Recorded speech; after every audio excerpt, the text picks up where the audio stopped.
You want to hear a good story? Of Not course well, I I think do. it's a good story. I named a dinosaur in Jurassic World, the movie. What? How did Yep. that happen? How did that happen? Well, they they moved me from Transformers to Jurassic World. Now, Transformers, we own the brand. I was doing global brand marketing, not product development. Okay, Yeah. not product management. They moved me to a product management role for the Jurassic World franchise. Okay. And we did the Jurassic Park toys back in the 90s and early 2000s. And then this was the rebirth of the franchise with Chris Pratt that came out in 2015. Mm-hmm. And our job was to use their trade dress, like their packaging design, make the plastic dinosaurs, put them in the boxes, and get it to Walmart. That was it. No Okay. marketing. Our marketing comes from the movie in that case. Sure. We're a licensee. I hated it. Hated every minute of it. I was not good at it. It was like a sterile process I didn't understand. It's not what I was classically trained in, and I didn't have a job in product management before, so I was learning on the fly. But one day we get a call from our PR department. You have to look up. Did you see the movie? Yeah, I did. Yeah. The big white dinosaur, Indominus Rex. I named him. Greg Sheldon here, your host of Metal, Steel, Manufacturing, and Business Pro podcast, where you learn everything about the metals and manufacturing industry that make your modern day life possible. You're probably thinking, what do dinosaurs have to do with the metal industry?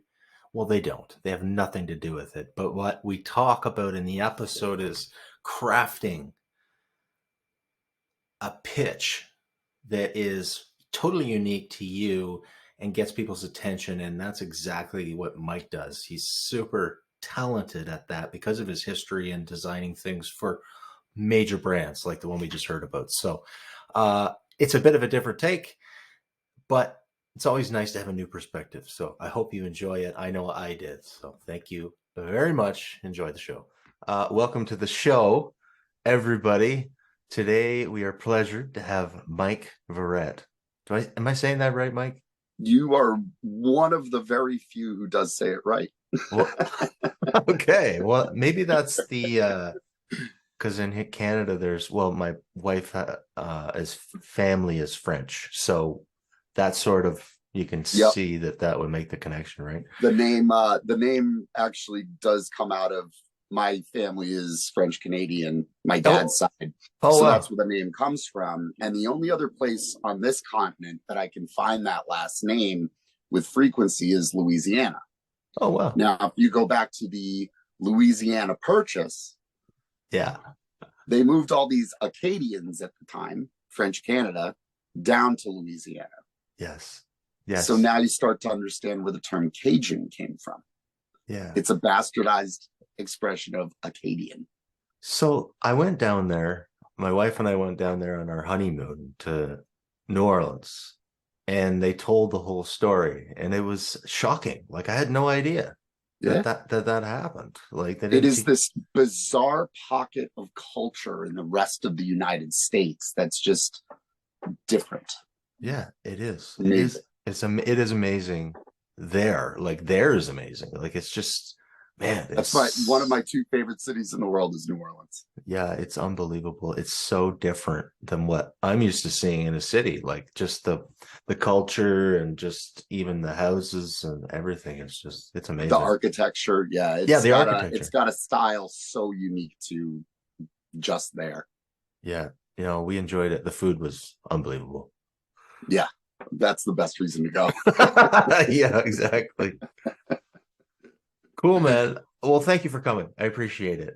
Thanks for having me. I'm flattered. Humbled. Yeah. Well, me too. You are a remarkable person. Some of the things you've done. Well, thank you. I believe so because when we first talked, you quickly went through kind of what I do, and within our first meeting, you had it like that. You were like, wow, and I was wowed, right? So I wanted to go into that a little bit more for the listeners to understand why that's important and all. I got a whole bunch of questions, but I think first, if we start with your story, like how did you get to being, at Hasbro and, being the guy that is so good at creating a short, compelling message? So what's your story, my man? I think my story comes down to one word: simplify. That was always my need to understand something was based on if I could compare it to something and get it, then the person I'm talking to could move on and I have context for what they're talking about. Very simple. It was like almost a curiosity thing where I had to understand what somebody meant by putting it in my own terms. Like this, for instance, this guy recently explained an application that tracks an entire field network of workers for management back at home base, shows them progress on projects, where they are, even tracks delivery of things. Mm-hmm. So when he's done with his 20 minutes, I said, oh, it's like the Domino's pizza tracker app. And he gets flustered because I'm sort of distilling down 20 minutes of what he just explained to me into what I can see a comparison in. Yeah. But in doing that, that shows you your order's been placed, where it stands, who's making it, when it's ready, and you see a map when it's on its way. Like he hit all of those things and it painted that picture for me. That's how I think, bottom line. Yeah. So 15 years in the advertising and marketing agency world.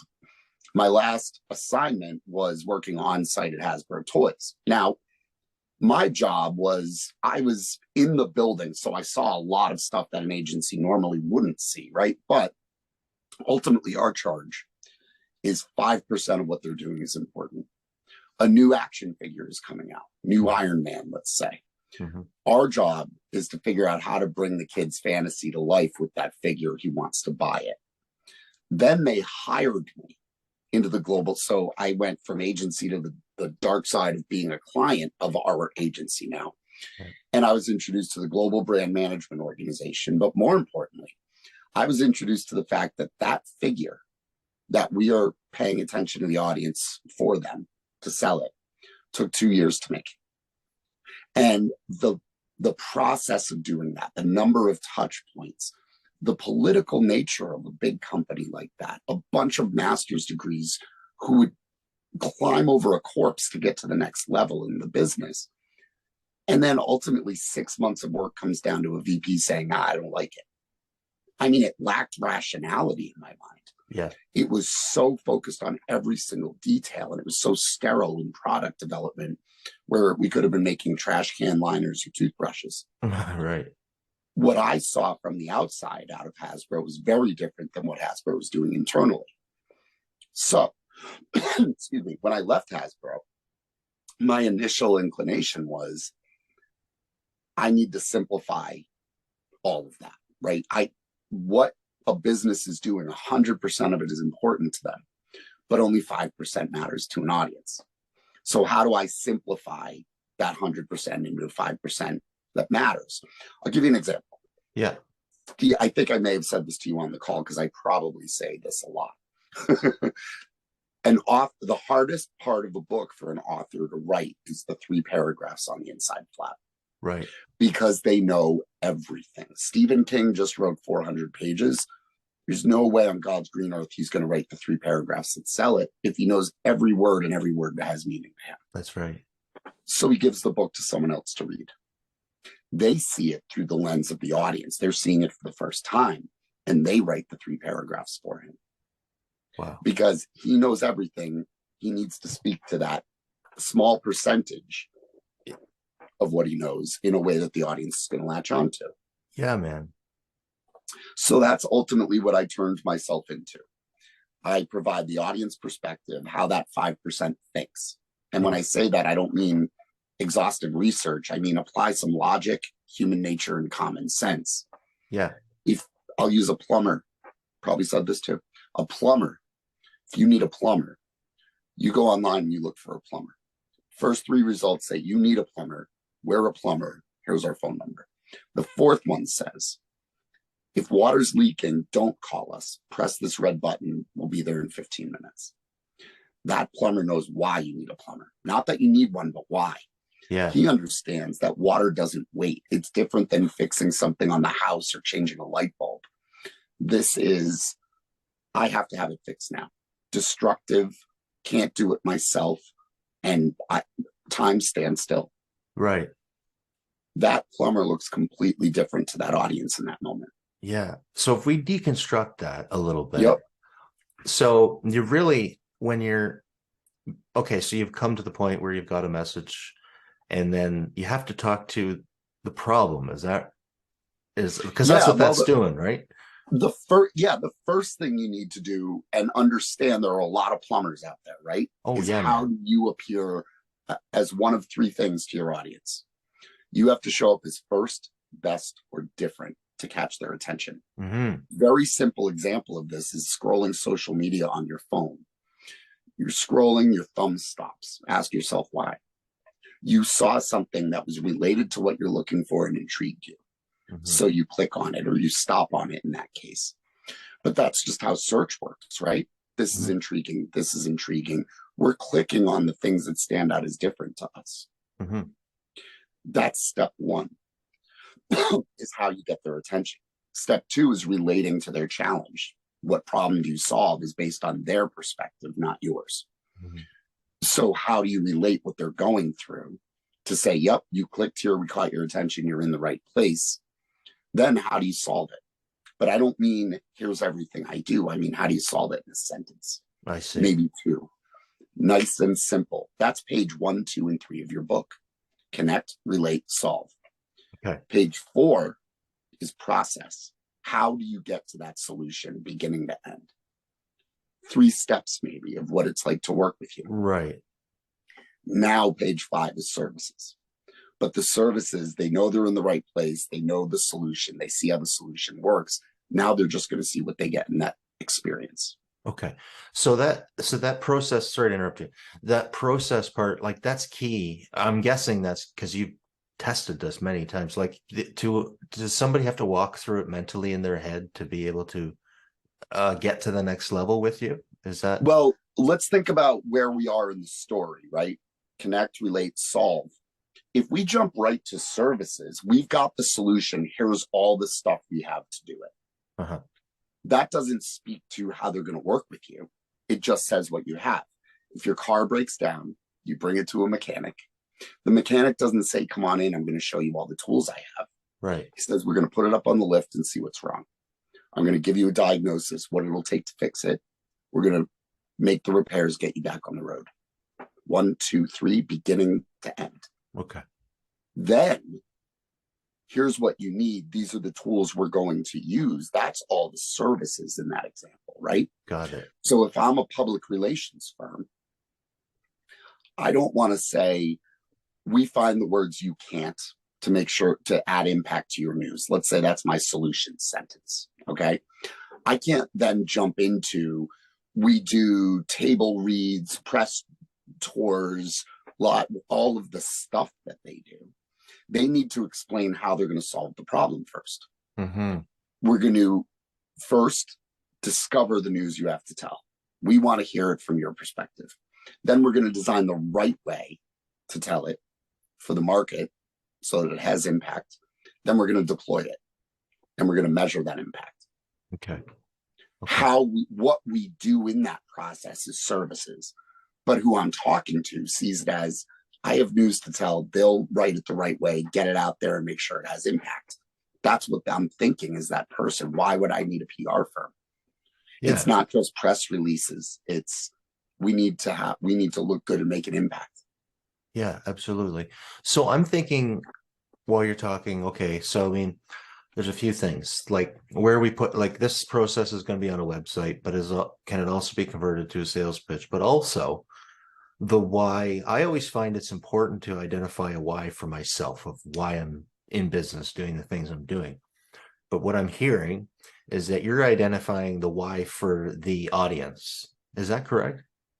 The why of the audience. Yes. The motivation of the audience. Yeah. What are they really looking for? That PR example I just gave you. The first thing I say is not, we find the words you can't. The first thing I say is we make news when it matters, because that's my motivation. My news has to matter. It has to have impact. It can't land on deaf ears. Mm-hmm. That's the connection point. Then I'm talking to them about they can't find the words because it's them. They get writer's block. Then I say, we find the words you can't. So there's an order to that information. But let's play this out, right? The question that comes up, let's say just in networking, is, so what do you do? Everything starts there, though. If you're scrolling profiles on LinkedIn, oh, I wonder what this person does.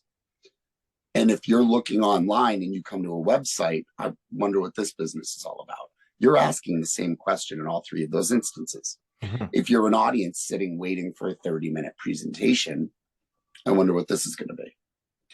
That's our baseline. So to answer that question, you're actually that's a foundational story that you build that goes in multiple places. It shows up everywhere the same way and creates consistency.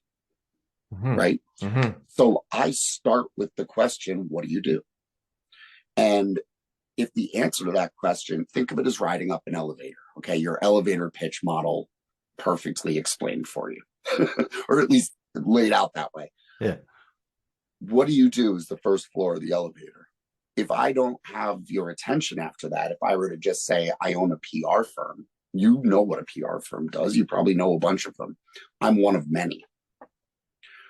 You're not going to pay attention anymore. Like, I may as well say at that point, so what do you do? Yeah. But to keep you going on the elevator, that conversation going, I need to create that intrigue. The goal of connection is to get you to say, tell me more. Right. I make news when it matters. It ties to the motivation of what somebody would need. But more importantly, in your mind, I could be a reporter. I could be an unruly celebrity in the gossip column. Mm-hmm. Make news when it matters is intriguing, but not enough. What do you mean? Tell me more. Second floor. Now I can relate to the challenge, and they have context for make news when it matters. If you're trying to do it yourself, it's not going to matter. Yeah. Then I solve it for them. Find the words you can't, right? That's third floor of the elevator. But what they're saying after they hear this is, so how do you help them? Give them a quick solution. Okay. Well, how do you do that? How does it work? How do you get to that solution? There's your process on the fourth floor. What do they get? What's the experience? Fifth floor, services. Mm-hmm. How are they better off? What can they do now that they couldn't? Sixth floor, benefits. Prove it works. Testimonials, case studies. That's validation. You're about me. Legitimize the story you're telling. That's the seventh floor, validation. And finally, what do you want me to do next? Eighth floor, call to action. Yeah. If you invert those floors, Greg, that is how human beings would ask questions to elicit information. Oh, really? So what do you do? Oh, what do you mean by that? Okay, so how do you help them? Well, how do you do it? What do they get? Yeah. How are they better off at the end? What's the benefit of working with you? Have you done this before? Is there anyone I could talk to? Case studies? Yeah, let's set up another call. It sounds good. I'm interested. Yes. And it's because we think in a narrative. Yeah. The other side of that, that's the audience way of thinking, is a story, a narrative. What happened? What came next? What came next? A business shatters that order. They think in a different language. They talk in a different language, right? They use words like synergize and ideate and e-commerce. You know what KPI means? No, not off Key top. performance indicators. There you go. Yeah. What are your KPIs for this project? If you and I were just old friends, I happen to be traveling in town. We went out for a drink. I said, I got to get home, got to get on a flight tomorrow morning. What are your KPIs this weekend?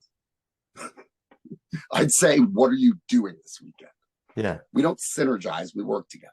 We don't ideate, we think. I didn't buy this on an e-commerce platform. I got it online. Yeah.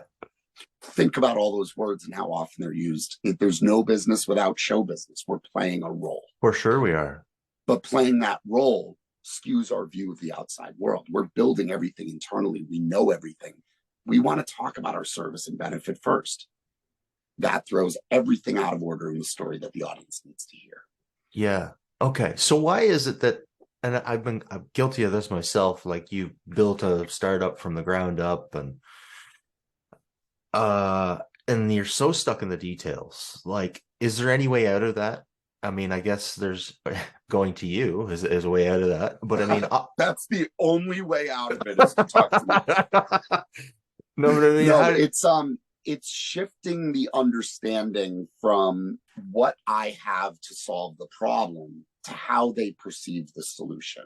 Okay. Here's a simple truth. Your value is determined by their perception. If they don't see the value in what you have, you don't have what you think you have. Right. Okay. And what businesses run into is they know what they have. So they want to rush out and tell everybody. But it's too detailed. It's not leading them to it. If that's page 5, they need 1 through 4 and understand them in order. Then they understand 5, right? Yeah. But ultimately, what they end up doing is going out and telling them either everything or getting too detailed or jumping to the services. That's not unlike asking a watchmaker what time it is. Because you want to know what time it is, they're going to tell you how the watch works first. That's not speaking to the audience the right way. No, it's not. And especially when you get into businesses that are technology, engineering, science-based, the people who create that think differently than 85% of the population. Yeah, man. Yeah. And I'm going through that right now. Like, this guy wants my help on a startup, and it's like he's this guy started a crazy company in the 90s. It was like a technology company, right? And he's got a new idea, and he's so stuck in the details. Like, I don't know, like, I kind of get it, but if I'm not getting it, somebody else isn't getting it too, right? So, well, let's try this. Give me an idea of what the business is.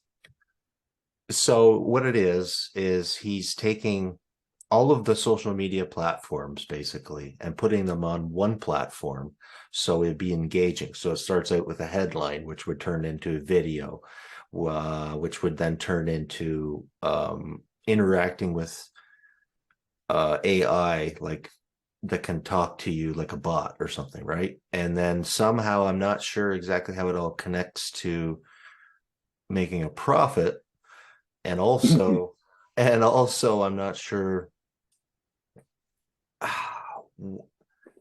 It's not simple. Like, I'm not getting why people would jump off of TikTok or Instagram or Facebook or whatever, any one of these things, why they would jump off it to go to this one, right?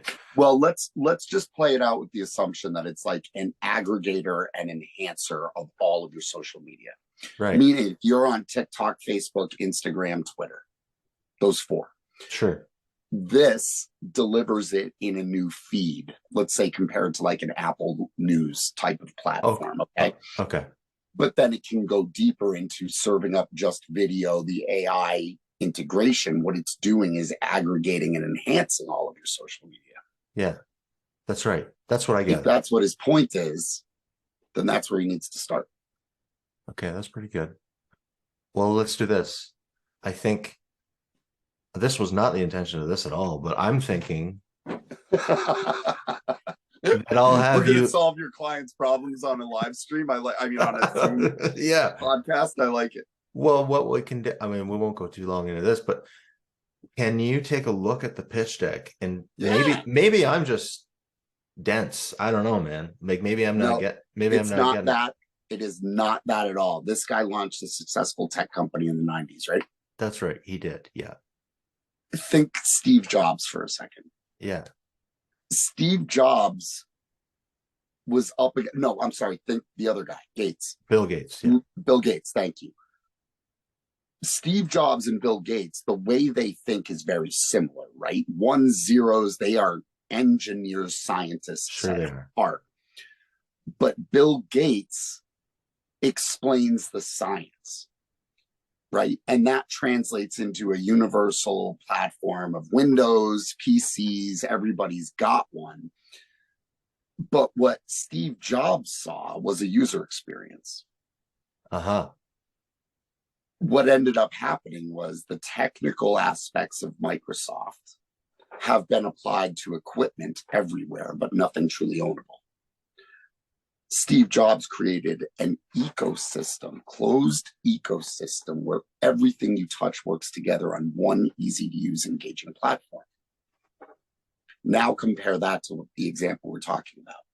He's thinking like Bill Gates right now. He knows all the details. You need to kick in as Steve Jobs. What are the people going to experience? That's right. That's the hook. Like, that's the delta, right? because he knows everything. It's totally common, especially if he's had success. He's technology oriented the way he thinks. That's right. Totally common to think and explain a complex thought complexly. Yeah. If you think in ones and zeros, you can't all of a sudden become this big idea thinker in explaining it. That's the challenge. And it's not unusual. Every business runs into it for the same reasons. Yeah. I'm going to tell people what I do in a networking event, let's say. And I am a business coach that helps entrepreneurs to build their business around what their idea is. Okay. Yeah. If I come out and say that, I'm a business coach that helps entrepreneurs build out the business around their idea so they can be successful. I've heard that 500 times. Yeah, everybody has. Yeah. But entrepreneurs have to weather a storm of figuring out their business while getting their idea, turning their idea into a reality. Yeah. They don't know what they don't know. They know their idea, but not what goes around it to build the business around it. Yeah. I navigate them to calm waters, wind at their back, not at the front. Yeah. And move them forward on their journey to where they want to be. Yeah. Fair enough. And I don't, Mike, I just want to say, like, it doesn't just apply to startups. It's any business, right? It's like any business. And you know, I see so many in any industry, I've done it too, where you build a website and it's all about, oh, here's the printers or all the stuff that you have, and it's all about you as the business owner or the business manager or whatever. And it doesn't talk to anything about the client. Like, this stuff is, nobody cares about all the stuff you have. It's not sexy. No, nobody cares. I'm trying to figure that out. Like, nobody wants to see a list of things that you have. Yeah. They want to hear, how are they going to get results from working with you, right? Yeah. And then what you're saying is you distill that into something that engages them in the language that talks to their problem. Is that right? Yep. That example I just gave you, the entrepreneur trying to build a business around their idea, for instance, that's just who this person works with. That's the only reason I'm using startups as an example, or entrepreneurs. The entrepreneur has that idea, knows everything about what they want to do, but doesn't know the rest of it. What do they feel like? Every day is tumultuous. Every day is like running uphill. Yeah. Yeah, it is. So we chose the motif or the idea of being stuck in a storm, keeping the bow into the wind and just weathering the waves. Yeah. And then immediately shifted to the idea of calm waters, wind at your back, not in your face. Every day feels more comfortable. Your journey feels a lot better. That's what we're doing, because we're aligning to how they're thinking, right? Yeah. That's what they're going through. I even said that I'm a business coach who helps entrepreneurs build their business yet. But I've locked into what they're going through, how they're feeling, and where they want to be pretty quickly. Yeah. So we all have this and this want to serve everybody, right? Yep. And for some reason, it's like you feel like it's like a spray and pray kind of thing, right? Like, if I'm more generic, I'm going to get more clients. But in your experience, have you seen that works, or is it more like, let's get really targeted on the message and that works better? What has been your experience in the niching down of things? Niching down, I hear all the time. Well, that's the new cool thing to say. And who we serve, and we have to be specific and this and that. But yeah, that's sort of forced by the business, right? Like, I'm only going to talk to owners of pug dogs over 5 years old, right? That's what that feels like. Or I'm talking to every animal, not just dogs even. Like, I'm capturing everybody, but there's a reason it happens, and it starts internally. Who do we help, right? You go through an internal exercise of identifying that audience, and then you start saying, but what about this person? What about this person? What about this person? So you go two directions from there. One, forget them. I'm only going to talk to here, which could leave a lot of opportunity on the table that you're missing. Or two, you try to capture everybody. I worked with someone who sat for 3 hours. They are financial advisors for people $1 million plus, let's say, okay? 5 adults sitting around their table trying to figure out how to set up their new website, what they wanted to say. And the guy called me and said, you know where we ended up? We manage your money. They went the really broad approach because they kept saying, what about this person, this person, this person? Well, here's the secret. All those people have something in common. It doesn't matter where they are in life or what they do. They want to retire happy and not worry about money, but they can't see the future. Okay. How do you get, so where we netted out was eliminate the fog of your future, get 20/20 vision. Oh my gosh. Yeah. Boom. Yeah, boom. Right in the lap of the people we want to talk to. Yeah. Exactly how they're thinking. And the niche doesn't matter. You're attaching to how a group of people thinks in common, not specifically where you see a business opportunity from a sales and marketing standpoint. Okay. All right. Wow, that's wise, man. Thank you Well, for it just that. makes things a lot easier if you're considering it's not exhaustive research. Again, it's like common sense, logic, and human nature lead you there, right? Yeah. I'm worried about not having enough money to retire and live the life I want to live. Yeah. Starting point. I don't care if you're 40, 80, or 20 at that point. Now, these guys will up the ante and explain that it's $1 million. Like the next bit of language all of a sudden starts to hear, things like tour Italy, visit, spend more time, whatever it is, but painting a picture of what their optimal vision would be. Yeah. And then layering in, here's how you get 20/20 vision. Here's how we do it. Here's what we offer. Here's how you're better off. Wow. Okay. So that's the exercise that we go through, but it's solely because it's generated internally and everybody's thinking about everything. You're going to have one person on one side of the room saying, don't forget this group. We're like, oh yeah, we got to remember that group. Put it up on the whiteboard. Right. Yeah. And you drive yourself to a point where it's too general or you're shedding opportunity because you niche down. When if you paid attention to the commonality across all of them and how they're thinking, not what they say in a quantitative research test, what they're thinking and how that actually applies to real human thought, right? Yeah. People are people. Now you've got a different lens to look at it through. Yeah. Okay. Do you ever do you ever get involved in researching and talking to people in the industries of your clients? Maybe not you specifically, but somebody like your clients, like, will they do like a research survey or something? Do you ever get to that point? A lot of times that will be proving out a thesis that needs to be right. Makes sense? So quantitative analysis, you send something out to 500 people and you get 300 responses. I don't know what the percentage would be. It could be 100 responses. Whatever. But what you don't get is the fact that you offered them a $20 Amazon gift card. What the hell do you think they're going to do? Can you trust those answers? No. Qualitative research.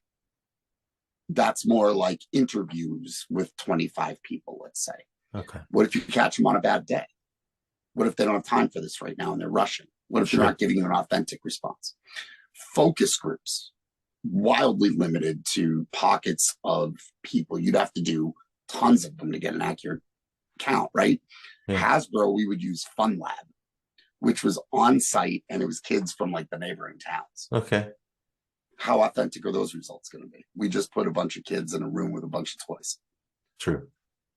None of that is going to answer the key challenge of, say, mom or dad or the kid or what they want, right? All we're hearing is, yes, this looks interesting. This chimpanzee is moving like this, right? Or we're getting dead results, should be dead results from quantitative that we need it to sell the idea up. Yes, 80% said they'd buy this. They're just marking a box though. Yeah, that's right. Right. They're not actually buying it. Right. So how you drill down to how they're actually thinking is an exercise of walking in their shoes. And a lot of times, if you step out of the realm of the business, you can see things more clearly. Okay. I'll give you an example. Hasbro example, great one. Mm-hmm. It was the new Elmo, feature Elmo. Dance with me, sing with me, Elmo. Let's say this one was sing, tickle me, Elmo, like those ones that you get every Christmas for $90. The new one was coming out. Right. You've got 13 grown ass adults from different departments sitting around a table trying to figure out SEO strategy. Okay. Yeah. And we're like, is it Elmo plus sing plus sesame plus this design intern? Somebody was in the room who was just sitting on the outside of the circle, right? And he raises his hand. We're like, what?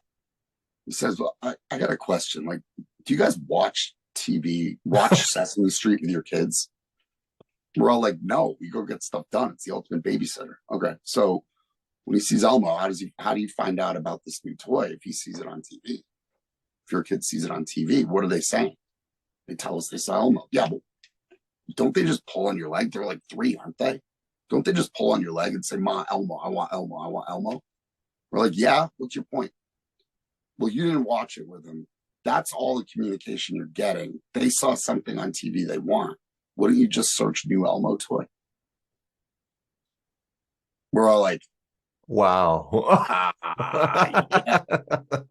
Take it out of the context of even that table of 12 people or whatever it was. One person sitting on the outside was listening to the lunacy and pointed out a simple audience observation. Yeah. Wow. Put us right back on track for where we needed to be. Holy crap, man. Good story. That's awesome. Right or wrong, I can't even remember. I was just in the room to help. Like I was part of the group. But right or wrong, the insight was remarkable, but never would have been found if it was just us sitting there. Yeah. Because we're in the weeds, we're in the details, we're thinking about everything we know at that point and not what the consumer is thinking. Mm-hmm. I don't need research to understand that. I don't need quantitative, qualitative focus groups. What I need to do is understand how human beings think about things and think, how would they react to this? What are they feeling at this time? Water on the floor is a panic button. Mm-hmm. That is not, I'll call a plumber. I can understand that. Mm-hmm. Hell, I've lived that example. Mm-hmm. So when it comes to like headlines and stuff, because that's your first point, right? And, you know, there's a ton of schools of thought. So you want to interrupt or engage or whatever. And sometimes you see things where people focus on the negative part because, you know, I watched this video with Mr. Beast, which is, you know, the YouTube guy lately. Mm-hmm. And he says, you know, negative videos always get more clicks than the positive ones. I'm just wondering, how important is that in your thoughts about getting people's attention? Or is it more fundamental of what you're like, what you're doing is more fundamental of just, it's not about catching attention. It's about just speaking to the problem. I mean, do you think it's important to do that, to have like a head, like I got a headline on my website that has a swear word in it, right? And my thoughts there are, okay, well, I'm going to get their attention. I'm hoping. That's what I'm hoping for. Is that important? It's only as important as their motivation for what they're looking for, the audience, right? So think of it this way. Different businesses may be leveraging negativity up front to get to the solution, right? The plumber, water's all over the place. That's going to destroy your floor. We could be there in 15 minutes. Mm-hmm. That's a negative, right? That is a negative, yeah. Okay, but now translated to somebody who's, say, a life coach. You don't want to go to your potential clients and say your life is off the rails.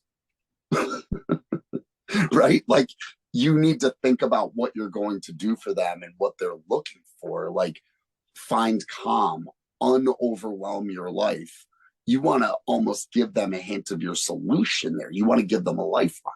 Yeah. So in those two examples, one is rattling the cage. Holy shit, if water's on the floor, you're screwed. Yeah. Don't wait, press this button. Mm-hmm. The other side of it becomes, there's hope. You can get above that. You don't want to go negative with that audience. So I would argue that it's very specific to your audience and what they're going through. Technology.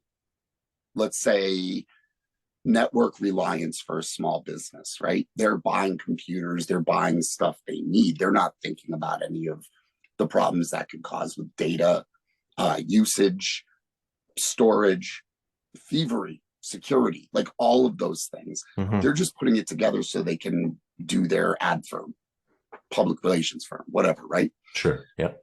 So my job, if I come in and check out their network, create a strategy, implement it, and support it, let's say, like that would be ultimately what the end game is, what I provide. My job is to scare the shit out of it. All that information that's imperative to your business, you're putting at risk, you're not using it right, you have no idea where it is. Why? Mhm. Because you did everything yourself. There are gaps everywhere, security breaches, just asking for people to come in the front door. Fill in the gaps, create the right structure, Okay. get more out of your network. Yeah. Life coach, I don't want to take that tone because it's a different mindset for the person, right? You don't Mhm. want to scare them more. If No. you stay on this road, you're gonna go nuts. You're gonna lose your mind and end up in a sanitarium or something. Like that's not what you're trying to do. So you have to think about how your audience is feeling. Yes. Yes. Okay. And audiences, there's 3 buckets, right? One is exhilaration. That could be roller coaster ride, terrifying. It could be dopamine, adrenaline, something that's going to get their dander up. Mm-hmm. Empathy. We know how you feel. We're here for you. Mm-hmm. And humor. Mm-hmm. Humor is a great trigger. Think of one car insurance company that doesn't use humor. They used to be diverse. Then Geico came along. Yes. And now Liberty Mutual, who's Windsor Knots and Banker Collars, now has Limu Emu and Doug playing Serpico. And they even say Libbity Bibbity in one of their ads. Wow. It evolved based on Geico coming in and saying, so easy a caveman can do it, 15 minutes or less. It commoditized it. Serious overtones from Liberty Mutual were not going to work in that commoditization of it has to be 15 minutes can save you money. Right.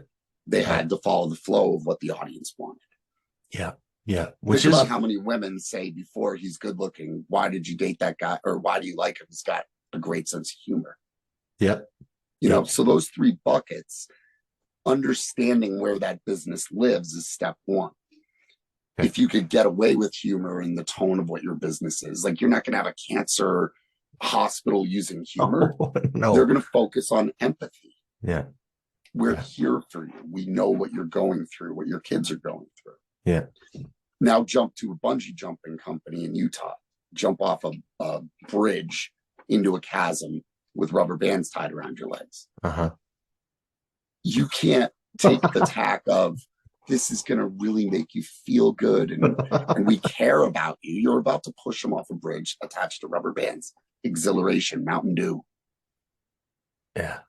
So I start there every time, understanding the audience response needs to be rooted in what the business stands for. Yes. Then I can lead them down the right path. But before that, you're kind of just doing things for, car washes that you drive by and you see a guy dressed in like a clown suit spinning a sign and stuff. Yeah. That's different for different sake. You're still a car wash. It says car wash on the sign. Yeah. Right. You need to, it's not different for different sake. It's not just like sex. Now that I have your attention, let me tell you what I do. It's, you need to understand what they're going through. And if the curse in your headline fits that mold, then it's perfect. Okay. Okay. Well, I think listening to you talk about that, it's not right. Just based on, and that's life, right? Live and learn. I think maybe humor may be a better approach. Because my headline used to say, don't pay overhead, call Mike instead. Doing exactly what I do now. My idea was, in all the details of what I do, that I could save people money because they're going to these expensive agencies who are going to charge them thousands of dollars over time to get to what I can get you fast. Yeah. I showed that to my friend. She's like, you're an idiot. Pay me $1,000. I'm redoing your website. She interviewed me, interviewed 2 clients, and wrote what's there today. And it's what I say from that day on. It's what I say about what I do. I couldn't see it. I'm like, I'll save you money. Sounded like a personal injury attorney with a billboard on the highway. Yeah. Don't pay overhead, call Mike instead. But I couldn't see it. It seemed like a great idea to me. Yeah. Yeah. I hear you. Yeah, man. That Yeah, outside perspective. I tell people my real job, excuse me, my real job is chief perspective officer. I believe every business should have one, but it's an external position. And the charge is to maintain the vision of that 5% and the integrity of how you communicate with them. It's a gut check for CMO, CEO. Everybody needs to understand that.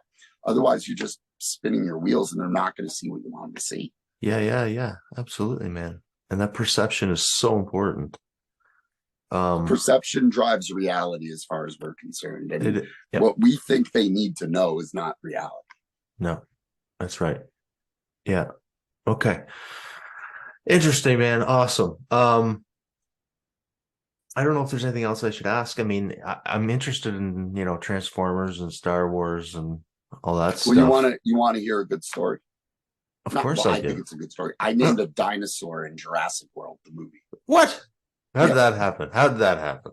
Well, they they moved me from Transformers to Jurassic World. Now, Transformers, we own the brand. I was doing global brand marketing, not product development. Okay. Yeah. Not product management. They moved me to a product management role for the Jurassic World franchise. Okay. And we did the Jurassic Park toys back in the 90s and early 2000s. And then this was the rebirth of the franchise with Chris Pratt that came out in 2015. Mm-hmm. And our job was to use their trade dress, like their packaging design, make the plastic dinosaurs, put them in the boxes, and get it to Walmart. That was it. No marketing. Our marketing comes from the movie in that case. Sure. We're a licensee. I hated it. Hated every minute of it. I was not good at it. It was like a sterile process I didn't understand. It's not what I was classically trained in, and I didn't have a job in product management before, so I was learning on the fly. But one day we get a call from our PR department. You have to look up. Did you see the movie? Yeah, I did. Yeah. The big white dinosaur, Indominus Rex. I named him. That's awesome. And it came about, we got a call from our PR department. You got to look up what the studio named the dinosaur in the script. Diabolus Rex. So we looked up Diabolus Rex. And if you look it up now, you're going to see a lot of sketches of dinosaurs. And then eventually you're going to see something that doesn't fit. At the time, the only thing that came up when I did an image search was the outgoing president of the Church of Satan named Diabolus Rex. Oh my gosh. Talk about an exercise in perspective. No kidding. Why would a script writer be thinking about that? He's trying to make like the Demon King, this terrifying name for this terrifying dino. Makes all the sense in the world. We find this out. We call Universal. You can't do this to us. Every one of your licensees is selling to 4-year-olds and their moms. Yeah. What I heard, perception, what I heard the response being, if you want us to change it, you got to come up with a different name. That was my licensing contact. Challenge accepted, 15 words that look cool next to Rex on a whiteboard. Landed on Indominus. It means unconquerable, indomitable. Yeah. So imagine I put together like 7 slides that we're going to take them through on a conference call to sell them on changing the name to Indominus Rex. Foreshadowing, irony, bad guy gets his at the end. It's perfect. We get back on the call. There's our contact, VP of licensing, her boss, marketing director, and a screenwriter. And I'm like, game on. I'm going to sell the hell out of this. All right, we're all here. What do you got? First words out of my mouth. The name we recommend is Indominus Rex. I'm not kidding. Not even a second goes by. I hear, oh my God, that's so much better than any of the crap you're coming up with. Thank you so much. Can you send that over? We got to run. And that was the end. Wow, man. Good for you. That's it's just a funny, quirky thing that came about one day on the job, but it's a funny story to relate to what I do as well. It's like they're coming from this side, we're coming from this side, and we had to get to a commonality, but both sides didn't understand what the other side was thinking. Yeah. And fundamentally, business and audience, they don't know what each other is thinking, and they have to come to a middle ground. They do. All right, man. Well, I appreciate that story. That's a great connector of all of it. I get such a kick out of that story because it's a dumb little thing. Well, Like, it's crazy. we'll have to talk again, not on your on the recording, and I'll tell you the story about getting Optimus Prime drunk in Dallas. I would love to hear that, man. Okay. Fun fact, the voice of Optimus Prime, Yeah. Peter Cullen, That's is also the voice of Eeyore. Oh, really? That was his first voice acting job. Oh my God, that's hilarious. But this one's going to blow you away. That was 70s, whenever. 84 was Transformers. 91 was the movie Predator with Right. Arnold Schwarzenegger. Yeah, yeah. He's the sound the Predator makes. Oh, really? Yeah. Holy It was inspired from the sound a horseshoe crab makes when taken out of water, according to him. It was a good dinner. No kidding. Man, I can't wait to hear that story. Well, thank you so much for having me. Thank you. No, this has been eye-opening for me and everybody listening, absolutely, because it just adds so much value to the thought process for business owners and myself of, why it's important to think about what your audience is not saying, but thinking, right? And what do they see and what do they take away in what you're saying makes all the difference in the world, even in a conversation with people. And it doesn't have to be any business. And, I think sometimes what happens in business is we think, oh, that's great for the big brands or, the big corporations, and it doesn't apply to me. Well, I would argue that that's not true. And, I would love to hear what you think about that. Is that true? How many big corporations can you name off the top of your head? Then go back and look at your calendar and look at how many small businesses you talked to in the past year. Yeah. Tell me which number's higher. Exactly. Yeah, that's they are point. Everywhere. It's like a new restaurant opening up in the city of Boston. Yeah. 1 out of 10 will make it through year one. Yeah, that's it, man. There were 10, 1 made it. Yeah. That's what we all go through. And that challenge, that idea of you've got to be first, best, or different. Travelers Insurance did a magazine ad years and years and years ago, but it's an aerial view of Times Square, and they filled Times Square with people holding umbrellas. So you see all black umbrellas, but one person's holding a red umbrella. How many umbrellas do you see? You just see that one. Stands out like a beacon. There are 5,000, but you see one. Yeah, because it's different. That's what forming that connection creates. After that, if you go off script, if you read the book out of order of the pages, just because you know it, they don't. Yeah, that's right. 5-year-olds reading rug. They've got to understand it or you have nothing. Yeah. Yeah, and a lot of times I'll ask people, explain this to me like I'm 5, right? Give me 1 or 2 sentences. And it's like impossible task to get that. Have you checked out ChatGPT? Yes, I have. And actually, I thought that. The coolest part of it is you say, give me 3 challenges of presenting your business. And it'll give me 3 long paragraphs. Then I write this for a 5-year-old. And it spits out 3 sentences. It's brilliant. Amazing. Best hack I've found on ChatGPT. Yeah, it is a powerful tool. I don't know where it all leads. Where do you think it all goes? I mean, I think it adds value to our lives. A lot of people have fear around it, but I think fundamentally, I'm going to really dumb this down for a second, okay? Sure. There were encyclopedias. Back in the 80s, you'd have to go to the library and look at encyclopedias to find information. Then LexisNexis comes around, right? And now there's like a database that you can go into where you don't need to take out a book and open it up. Then you get to the internet age, and all of a sudden you've got research galore that you can access from anywhere, right? Yep.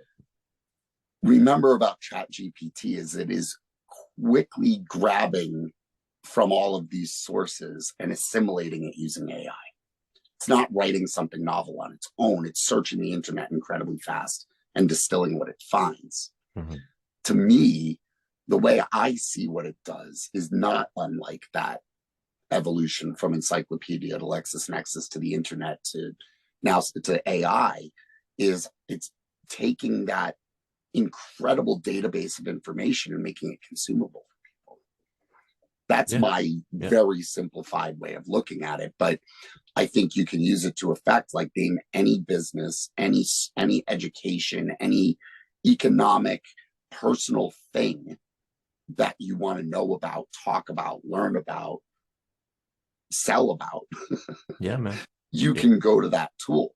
Yeah. But using the tool for what it's worth means testing those things. Like, Absolutely. write it in a haiku, see what happens. You know what I mean? Like, that kind of stuff is where the true genius of what it is going to come from for me. Yeah. Absolutely. And It's technology moves fast, right? Like 100 years for every house in the US to have a radio, 50 for a TV, 25 for a computer, half that for a cell phone. Yeah. Technology moves so fast that 6 months from now, what launched is no longer relevant. That's how fast. And the new ways to communicate and to interact and the new technologies like AI are just accelerating it faster. Yeah. Well, let me just add some color here. Like, I did a podcast yesterday with a gentleman, and he's a metallurgist, and I love that stuff. And cool. So I went on the Chat GPT to say, here's the context, and here, give me some questions that I could ask, right? Oh, cool. Great.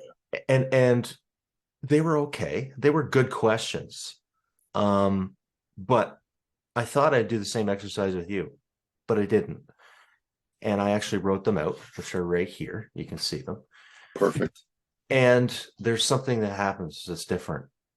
And by writing them out, I have more of a sense of the conversation, and I'm more involved and engaged in it than I was yesterday. And no offense to the gentleman, he's a friend, but I was just testing it to see what would happen with me personally, right? Yeah.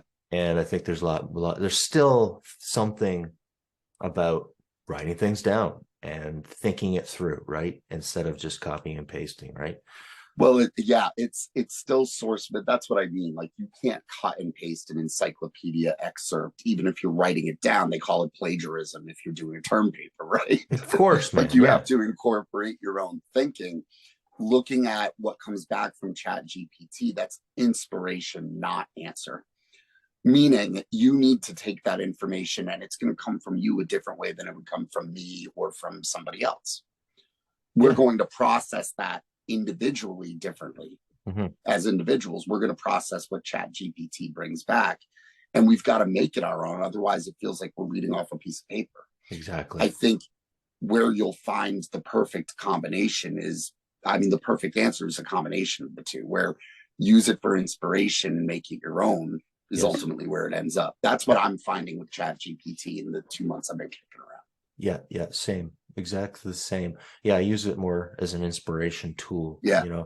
Give me some ideas, and then I massage it from there, right? So. Yep, we approach it very similarly then. Yeah, because you got to have that authenticity. Right? It has to feel like you. Yeah. Like if you're really quirky, Jim Parsons plays Sheldon on Big Bang Theory. Right. Jim Parsons is that quirky and nerdy. He's got OCD, oh, really? But he's on that show. He was in the animated movie Home, where he played exactly that character, but as a little alien. He was in a Microsoft campaign where he played exactly that character. Think about putting him in the Fast and the Furious franchise as the next supervillain. No. Well, maybe. If he had to hold the tone of like a dramatic supervillain, not all weird and quirky, he would kill himself trying to be that, but it would never feel authentic to Jim Parsons. Yeah. Like, he can't replicate The Rock. No. Let alone the physique, but the delivery. Yeah. You smell what The Rock is cooking. Jim Parsons doesn't think that way. No, that's right. He's like, what is the smell in the kitchen? And it was driving me nuts. Like, he'd talk about it differently. Yeah, totally, man. But finding that balance of what they need to understand and making it your own it's a tough wire to walk. Yeah. But once you get there, it creates remarkable clarity, not just for your audience, but for you. Having that one way to communicate what you do means you have a blueprint for how to communicate at that point. Yeah, man. And I would say that, going through the exercise of working with you, or, It creates that clarity. It kind of creates a script, but what happens with scripts is, and I'm not saying advocating for scripts, yes or no, they're good things, bad things, whatever. All I'm saying is if you do practice something enough, it becomes your own, because, once you've got it in here, it's like it becomes a part of you. Then you can start making it into your own thing, right? So scripts can be beneficial on the long term, I've found. Script to start with. That's right. Great. If you try to, I do a lot of work with companies on presentations and presentation skills, like how they build them and deliver them. Yeah. And one of the most important things to remember in that whole process, it's going to come down to, if you're scripting it and you forget a word, you're going to start generating ums and ahs. Yes. It's like if you lose your place reading a book, your eyes rattle around until you find it. If you lose your place reciting a script, your brain rattles around trying to find the right word that you picked specifically. And you're going to say, well, it's like this. That's what's happening to us. Yeah. Versus if you give it you have the script, the narrative, but you allow yourself to distill it to trigger phrases. No more than 3 for an idea, right? That need to attach to the audience. You could choose the words to explain it that you're familiar with, but didn't have to remember each one in order. Mm-hmm. Mm-hmm. It reduces the ums and ahs. It reduces the lack of forgetting what you say, because it's no different than what you would do in a conversation to explain an idea. That's right. So that's where I shift people. You could have the best script in the world, but if you try to deliver it as a script and you miss a line or a word or something, it throws you the performance aspect of it. That's seen by the audience. Yeah. So why script it? Why not turn it into that conversation where you can explain an idea in your own words? That's what I try to get people to. Yeah, that makes a lot of sense, man. Yeah. And it makes a lot of sense in a presentation if all they see on the slide is those 3 phrases that trigger the thinking that you're going to speak to. In the Zoom world, if your slide is everything, right, they're going to be staring at your slide the whole time and you're just in the corner up there. With just those ideas, they read it, they look to you to explain it. It creates that interaction of got the idea, got it, get me to the end. Yeah. Yeah. So it resonates throughout everything. Beautiful. Yeah. Cool, man. Well, you do presentation stuff too. That's good. That's good. All right. Well, where can people find you, Mike? LinkedIn is the absolute best place to find me. As far as I can tell, I'm the only Mike Verret wearing a hat with a butterfly on it and his thumb out. Okay. Fair enough. All right. And people can book right from my LinkedIn page just below my name. Yeah, I believe schedule a call. All I sell is free 30-minute calls. Yeah, man. Yeah, it's worth it. Anybody listening? I've done it myself. So we had a blast. Yeah, man. And we did just now. All Absolutely. Right. Thank you so much for having me, Greg. Thank you. I wasn't too talkative for a Wednesday afternoon. It was perfect, man. Morning. It was perfect. I asked the questions, you do the talking. That's how it works. Wonderful. Okay, man. Talk to you soon. All right. Bye-bye. Okay. Bye. Greg Sheldon here, your host of Metal, Steel, Manufacturing, and Business Pro podcast, where you learn everything about the metals and manufacturing industry that make your modern day life possible.